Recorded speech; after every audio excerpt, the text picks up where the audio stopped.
কিছু মানুষ যারা সবকিছুতে কথা বলে, সুতরাং তারা বলবেই। আবার ওনারা যদি এরকম হয়, সেইভাবে যদি হয়, ওনারা যদি আমন্ত্রণ জানান, তখন দেখা যাবে যতই বলি রাজনীতি, হ্যান নীতি, ত্যান নীতি, কাজ যখন আসবে না কোনোটা টিকবে না। প্রতিশোধ নেওয়ার জন্য তো উপরওয়ালা বসে আছে, ঠিক জবাব দিয়ে।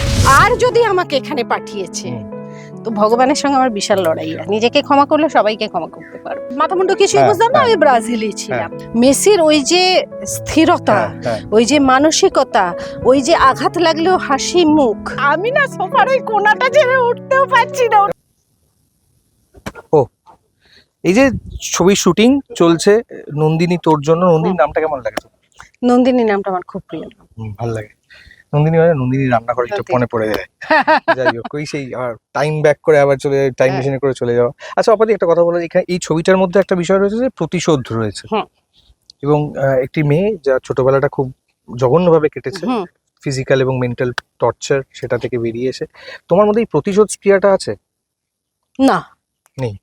আমার কোনো প্রতিশোধ স্পৃহা নেই। তার কারণ হচ্ছে, আমি মনে করি যে প্রতিশোধ নিয়ে আমি তো নিজের কর্মটাই খারাপ করব। প্রতিশোধ নেওয়ার জন্য তো উপরওয়ালা বসে আছে, ঠিক জবাব দিয়ে দেবে। সুতরাং আমি কেন প্রতিশোধ নেব? প্রতিশোধ নিলে কি হবে? আমাকে আবার ফিরে আসতে হবে। আমি আর আসতে চাই না। আমি এই ভিসাটাকে বাড়িয়ে নেব, বুঝতে পেরেছিস? এই যে পাঠিয়েছে, আমি ভিসাটাকে বাড়িয়ে নেব, হই হই করে থাকবো, যতদিন ইচ্ছে থাকবো, তারপরে চলে যাব। আর যদি আমাকে এখানে পাঠিয়েছে, তো ভগবানের সঙ্গে আমার বিশাল লড়াই আছে। ক্ষমা করে দিতে পারবে তোমার ক্ষমাটা তোমার আমি আগে তো নিজেকে ক্ষমা করে দিই, সেটা তো সব থেকে বড় কথা।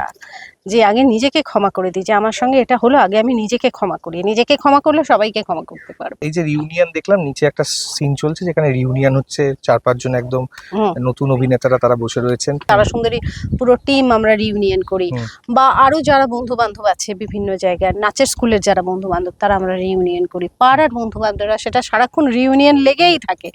সুতরাং আমার বন্ধু মানে সব আমার ছোটবেলাকার বন্ধু। পরবর্তীকালে আমার হয়তো 2-1 জন বন্ধু হয়েছে, সেটা খুবই হাতে গোনা। না, ক্ষণস্থায়ী নয়, তারা দীর্ঘস্থায়ী, কিন্তু সংখ্যায় কম।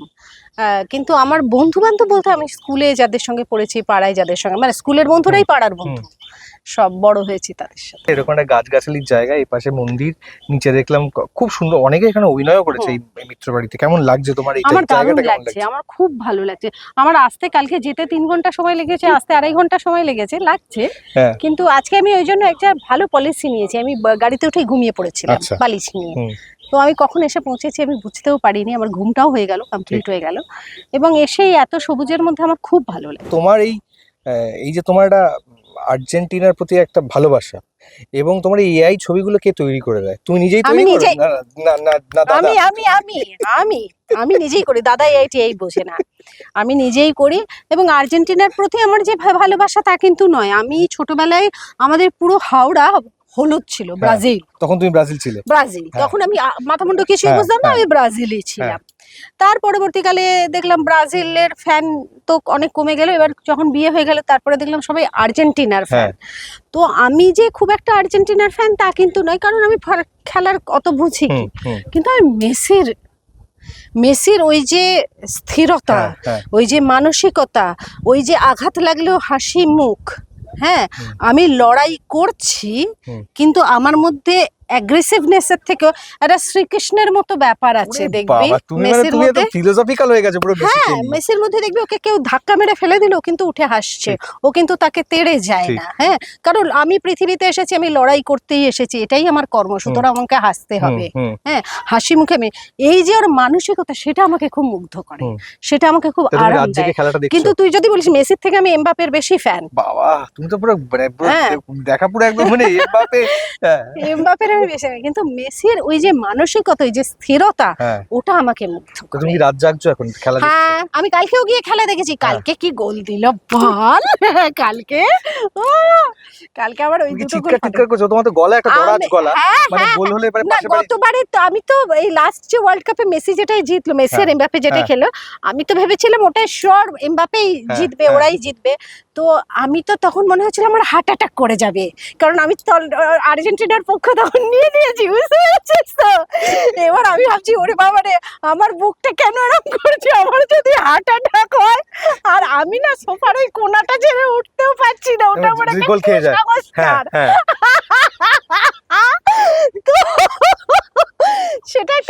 মজা হয়েছিল। তো মেসির খেলা আমাকে অন্যরকম, আর এমন ওর ওর কি জানিস, এক একজন আমাদের এখানে এক একজনের পরে, যেরকম খরাজ মুখার্জি হ্যাঁ, দেখবি হ্যাঁ 1000 জন অভিনয় করছে, খরাজদা অভিনয় করছে, কোথাও আলাদা। হ্যাঁ হ্যাঁ 1,00,000 জন অভিনয় করছে, ঋত্বিক অভিনয় করছে, কোথাও আলাদা। ঠিক, হ্যাঁ, ঠিক। অনির্বাণের অভিনয় হ্যাঁ। কোথাও গিয়ে দেখবি একদম কোথাও আলাদা। সেরকম আমার মেসির খেলাটা লাগে, সবাই খেলছে ঠিক। ভালো, প্রত্যেকেই মানে দারুণ, কিন্তু ও কোথায় আলাদা। ঠিক।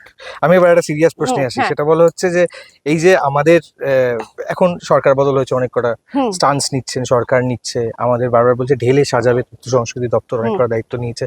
তোমার 3টে বেসিক জিনিস বলা যে টলিউডটাকে বদলাতে গেলে 3টে যেটা গুরুত্বপূর্ণ এবং করতেই হবে, তাহলে খুব অসুবিধা হয়ে যাচ্ছে, হাঁসফাঁস হয়ে যাচ্ছে টলিউডটা।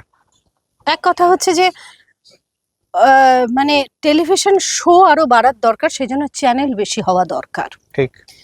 2 হচ্ছে যারা পথিতযশা ডিরেক্টর ছিলেন, হুম। এখন তো অনেকে আমাদের মধ্যে নেইও, কিন্তু অনেকে আছেন যারা বসে আছেন, যাদের কাজ নেই, তাদেরকে ফিরিয়ে আনা দরকার। আর 3য় হচ্ছে অনেক বেশি হাউস এবং ইনভেস্টার আসা দরকার, যারা ইনভেস্ট করবে এই ইন্ডাস্ট্রিতে। কারণ এই ইন্ডাস্ট্রিতে আমরা যতই বলি রাজনীতি, হ্যান নীতি, ত্যান নীতি, কাজ যখন আসবে না কোনোটা টিকবে না। হুম হুম মানুষ যখন ব্যস্ত থাকবে, মানুষ যখন ফাঁকা থাকে, তখনই রাজনীতি, অমুক নীতি, স্বার্থ নীতি এসব মাথায় চলে। হুম। কিন্তু মানুষের যখন কাজ থাকে, নিঃশ্বাস ফেলার সময় পায় না, তখন মানুষ এসব নিয়ে মাথাও ঘামায় না, কাজ করে এবং বাড়িতে গিয়ে ঘুমিয়ে পড়ে। ঠিক। সুতরাং অনেক বেশি ইনভেস্টর আসার দরকার এবং কাজ হওয়ার দরকার। আর সিনেমা হল? সিনেমা হল বাড়ার দরকার আছে, কারণ কি বলতো, এই যে মাল্টিপ্লেক্সে গিয়ে না সবাই সিনেমা দেখতে পারে না। আমার বন্ধু বান্ধবদেরই যদি বলিস, হুম। ওরা অপেক্ষা করে থাকে কখন টিভিতে আসবে, কখন ওটিটিতে আসবে, দেখে নেবো।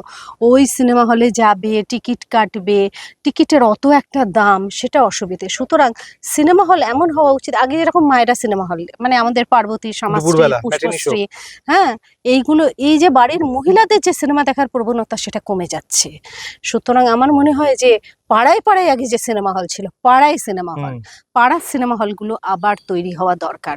যেরকম পাড়ায় চায়ের আড্ডাটা উঠে গিয়ে ক্যাফে চলে গিয়ে একটা জেনারেশন নষ্ট হয়ে গেছে, সেরকম পাড়ায় সিনেমা হল উঠে গিয়ে সিনেমা প্রেমী নষ্ট হয়েছে। ঠিক। এই অরূপ বিশ্বাস যখন এই গোটা বিষয়টা হচ্ছে, বিভিন্নভাবে তোমার ছবি এবং অরূপদার ছবি পাশাপাশি রেখে যেটা হয়েছে, সেটাতে কিছু জায়গায় তুমি বলেছো, এখন কি মনে হয় এই জায়গাটা থেকে যখন তো ট্রোলটা হয় বা মেসেজগুলো আসে, ইনবক্সে আসে, তোমার ছবি যখন ভাইরাল হয়ে যাচ্ছে, তুমি ভাইফোঁটা দিচ্ছ, সেটাতে কি মনে হয়? মানে তোমার যেটা অরূপ বিশ্বাসের প্রতি ভালোবাসা, সেটা তো একটা রাজনৈতিক ভালোবাসা নয়, সেটা কোথাও কোথাও গিয়ে একটা মানসিক ভালোবাসা। আমি তো অরূপদাকে চিনি যখন সেই শুরু ছিল, অরূপদা সেই 98-99 সাল থেকে চিনি ওনাকে, যখন ওনাদের ওখানে পুজো হতো, এবং ওনাদের ওখানেই আমি প্রথম থিমের পুজো দেখি কলকাতায় এসে। সেটা আমি এসব নিয়ে কিছু ভাবি না, কারণ এটা একটা সাময়িক, কিছু মানুষ যারা সবকিছুতে কথা বলে, সুতরাং তারা বলবেই, তারা বলুক, আমার কি আসে যায়, আমার কি মানসিকতা, আমি কেন গেছি, সেটা আমি আমার বক্তব্যে স্পষ্ট করেছি। সুতরাং আমার যেটা বলার ছিল আমি সেটা বলেছি। ভাইফোঁটাটা থাকবে, যদি ভাইফোঁটা হয়, তুমি আবার যাবে? আবার উনি আবার যেভাবে আমাকে আমন্ত্রণ জানাতেন, আমি তো এত বছরে 2বার গেছি, এত বছরে 2বার গেছি, আমি তো প্রত্যেক বছর যাওয়ার চান্স পাই না। আবার ওনারা যদি এরকম হয়, সেইভাবে যদি হয়, ওনারা যদি আমন্ত্রণ জানান, তখন দেখা যাবে। ঠিক।